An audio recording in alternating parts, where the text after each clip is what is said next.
Hi everybody, Dr. Ray Blue here, and this is my movie review of Batman vs. Superman, Dawn of Justice, the Ultimate Edition. As we've come to expect from Zack Snyder, Batman vs. Superman is a visually stunning film, with every frame of it looking like a crafted piece of art. Ben Affleck has come a long way from his days in Mallrats or Chasing Amy, and was a surprisingly fantastic Batman, perhaps my favorite version of the superhero I've seen in film. His portrayal of both Batman and Bruce Wayne was well played. We are definitely seeing a much more violent and vicious Batman, which I liked, even though it goes against his character traditionally, branding enemies and using machine guns.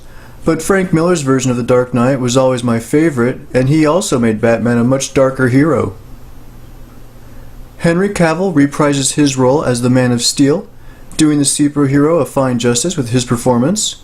I think Christopher Reeve would likely have approved. I thoroughly enjoyed the movie, and thought it was a visually stunning and exciting film. While there was often a great focus on visual imagery rather than substance of logic, the good outweighed any critiques I may have. For instance, Superman hovering over victims of a flood rather than swooping in to rescue them and others as quickly as possible, but it wasn't super slow motion as we expect from Snyder, so, who knows. Now, why the mugger who was robbing a rich couple to score valuables decided to to break the pearl necklace with his gun going off rather than, stealing it, that was a little odd, but sure looked cool.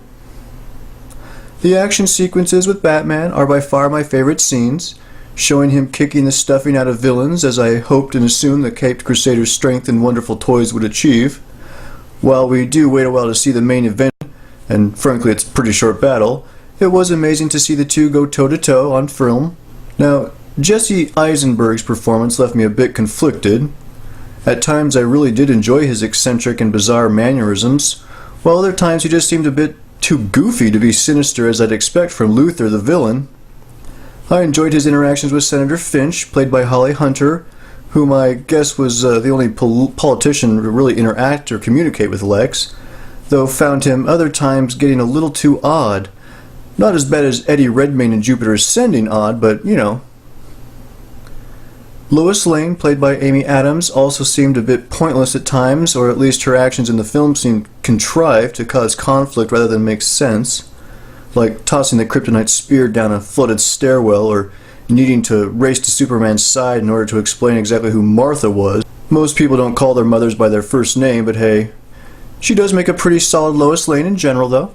Gal Gadot did a great job as Wonder Woman, though her introduction as well as that of the Justice League seemed a bit rushed and not very exciting.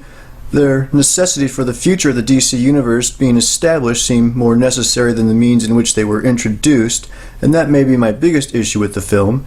They really needed to make maybe two other movies, a Man of Steel sequel and another movie introducing the League as a group, but we are getting those films soon enough, so it will likely work all out in the end. The film did an admirable job in attempting to place so much information about so many characters in one cinematic experience. Doomsday's appearance was fun, though in many ways just a giant CGI spectacle that was a bit more dense than it was stunning to look at times, but definitely a fun visual experience. He does look a lot like a cave troll from Lord of the Rings, or kind of a giant mutant ninja turtle, but I'm not one to judge on looks. Wonder Woman also basically took him on by herself for much of the battle, as Superman was saving Lois and getting the spear, and Batman was kind of hiding in the corner somewhere. Good for her, really. I'm looking forward to future films that will expand on all these characters and their stories. The film took a lot of undeserved attacks, I feel, at least, in many ways. Overall, I recommend picking up a copy, and think it will make a fine addition to any home movie collection worth its salt.